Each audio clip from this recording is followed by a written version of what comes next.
kami dari semester 6 dengan saya Hajar Azahra, saya Khofifah Afiaturahmi, dan teman saya satu lagi, saya Ulil Kumairah. Jadi kali ini kita akan membahas tentang sampah. Bagaimana, Pi? Ya betul, sampah. Kalian tahu gak sih sampah itu saat ini sudah bukan hal yang lumrah di Indonesia, benar gak sih? Nah, benar kan?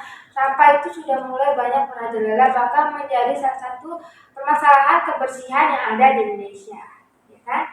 Nah, jadi sebenarnya balik lagi ke sini adalah tentang Indonesia itu sendiri secara fisik. Sebenarnya Indonesia ini kapan bersihnya, pernyataan atau pertanyaan? Kalau menurut aku ya, Indonesia ini kan sebenarnya banyak beragam warganya, bermacam-macam pulaunya di mana saja. Hanya saja untuk masalah sampah itu masih hal yang masih perlu banyak kita benahi. Apa saja solusinya? Karena membahas sampah itu sebenarnya nggak ada habis-habisnya, benar nggak sih? Ya. Kita di balik itu juga Indonesia kan juga kebersihannya masih kurang. Baik dari sampah, dari pencemaran ada udara juga, suara, asap, dan pencemaran lingkungan yang lain yang banyak dan sangat kompleks sekali, teman-teman. Itu. Kalau dari yang aku pernah dengar di FPP yang kadang lagi aku ada asap itu sebagian dari sampah. Jadi atau mungkin sampah yang memiliki asap itu sebenarnya walaupun nggak terlihat tapi berdampak sangat buruk sama kesehatan, terutama kesehatan manusia. Karena tanpa disadari ternyata asap sampah itu nggak hilang begitu aja. Jadi ketika dia berasap, ketika kita contohnya kayak kita ngebakar ini kan sampah, ketika dia berasap ternyata dia tuh menyebar dan itu tuh nempel ke entah ke tumbuh-tumbuhan atau kena baju-baju kita, dan ternyata dampak dari sampah itu sendiri itu bisa membuat gangguan pernafasan, bikin penyakit, kanker, dan yang lain-lainnya. Padahal sebenarnya kalau dipikir-pikir kan, kita kadang kalau melihat sampah itu misalnya dibakar, asapnya oh ya udah gitu aja, tapi ternyata hal itu tuh harus menjadi salah satu yang harus diperhatikan, terutamanya bagi kesehatan, terutamanya masyarakat Indonesia yang sampahnya itu wah Masya Allah banget ya gitu ya. Jadinya kalau kata aku kita harus lebih bijak lagi sih untuk bagaimana cara mengelola sampah. Tuh. Ya. Nah, itu kita kan sampah itu ada 3 ya. Ada organik, non organik, sama B3. Itu tuh kayak bahan bahan berbahaya gitu. Kayak contohnya tuh kayak baterai. Terus baterai itu sampah yang berbahaya ya salah satunya. Iya, karena dia kan mengandung kimia yang di dalamnya. Jadi kalau dibiarin tuh kayak dia bakal mencemari aluran air bisa gitu. Kayak gitu. Nah, kita bisa mengolah sampah itu dengan cara kayak non organik itu kayak bisa jadi pupuk gitu, kayak dipilih gitu ya. Aku sering tuh kayaknya ngeliat sampah-sampah yang masih bisa masih sampah-sampah bekas makanan kali ya, itu dijadiin pupuk buat itu orang-orang. Ya, nah itu tuh bisa bikin tanaman tuh bisa subur. Nah kayak gitu. Terus kalau yang non organik bisa dipakai untuk kerajinan kali ya. Iya. Mengenai pemilihan sampah ya, yang aku tahu ya, sampah yang biasanya kan kita pelajarin yang umumnya kan ada sampah organik dan anorganik ya.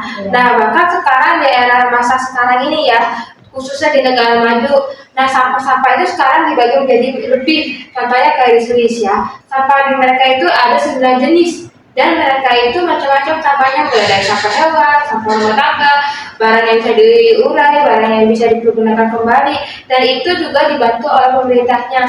Nah, menurut kalian tuh mengenai kita melihat ke Swiss ya, kita ke Swiss, melihat Indo, kira-kira bisa nggak sih ngelakuin kayak gitu? Kalau menurut aku sendiri bisa, cuma karena tadi yang kamu katakan tadi karena pemerintahan Swiss, jadinya menurut aku salah satu pendorong terbesar kita kalau emang kita masyarakat Indonesia pengen seperti pengelolaan sampahnya seperti Swiss, ya berarti bermulanya dari pemerintah itu sendiri lagi menurut aku. Menurut aku itu lebih ke diri sendiri dulu gitu, kayak kesadarannya kan banyak ya, apa sih itu, pengolahan pembuangan sampah gitu ya, itu kan dari masyarakatnya gitu. Jadi kita tuh kayak harus gimana sih apa sih bikin kesadaran masyarakatnya dulu loh gitu, supaya kayak dari hal-hal kecil aja gitu, kayak milah sampah gitu kan, jadi bisa dipermudah. Apa sih lupa kan jadi bisa dikelola dengan baik. Kan bisa dikelola dengan baik gitu. Iya. Ya harus mulai dari diri sendiri ya, tapi kadang tuh kalau kita mulai dari diri sendiri ya, kita tuh kadang melihat pengaruh lingkungan juga loh. Kadang lihat lingkungan yang kotor, jadi kita ikutan kotor, misalkan lihat kota A, lingkungan A kota kotor yang harusnya kita bersih ya, tapi karena lihat lingkungan sekitar kotor, jadi mental kita tuh juga ikut kotor lah, juga kotor, jadi kita ikut kotorin aja gitu, karena kita udah lihat lagi tadi masyarakatnya, lingkungan itu yang merubah mindset kita atau merubah mental kita itu untuk, karena lihat lingkungan kotor jadinya kita ikut kotor juga. Karena ya kalaupun kita nanti bersih ya, yang menurut aku kalau kita ikut bersih nanti ya sama aja, karena dari misalkan 10 dari 1 misalkan aku bersih, misalnya data gitu, dan nggak ada perubahan gitu karena aku doang bersih gitu. Dan kalau untuk mengayomi orang-orang kan itu agak sulit ya. Gitu. Kadang butuh banyak waktu, butuh banyak tenaga, dan itu emang benar-benar menguras ini juga sih mental, dan tentunya waktu juga gitu. Ya menurut aku ya, yang menurut kamu tadi ya, lingkungan salah satu faktornya. Dan menurut aku Indonesia masih memiliki budaya di mana satu melakukan, semua bisa melakukan gitu. Iya. Gampang terpengaruh jadi kayak gitu ya guys. Jadi sampah di Indonesia itu masih belum terkelola dengan baik ya, walaupun pemerintahan sudah memberikan yang terbaik, tapi semoga dari perbincangan kita kali ini, hari ini, waktu ini, jam ini, detik ini, itu bisa bermanfaat terutama bagi pengelolaan sampah yang ada di Indonesia, agar masyarakat Indonesia, terutamanya masyarakat Indonesia ini bisa mendapatkan udara atau lingkungan yang baik, lingkungan yang bersih, lingkungan yang sehat, dan menjadi sehat untuk semuanya, seperti itu. Ya intinya kita juga, selain dari pemerintah sendiri, masyarakat kita juga perlu adanya edukasi, serta kita tuh harus saling mengingatkan bahwa kita tuh sesama masyarakat Indonesia harus menjaga kebersihan, karena kebersihan itu untuk diri kita sendiri, untuk diri kita, untuk lingkungan sekitar gitu. Karena kebersihan itu adalah bagian dari diri kita, bukan hanya sekedar angin lewat, itu juga salah satu kebersihan untuk semuanya, untuk di dunia, karena sangat penting sekali kebersihan itu dimanapun kita berada, untuk diri kita sendiri, untuk orang lain, semuanya akan mempengaruhi berbagai macam aspek, kurang lebih seperti itu ya.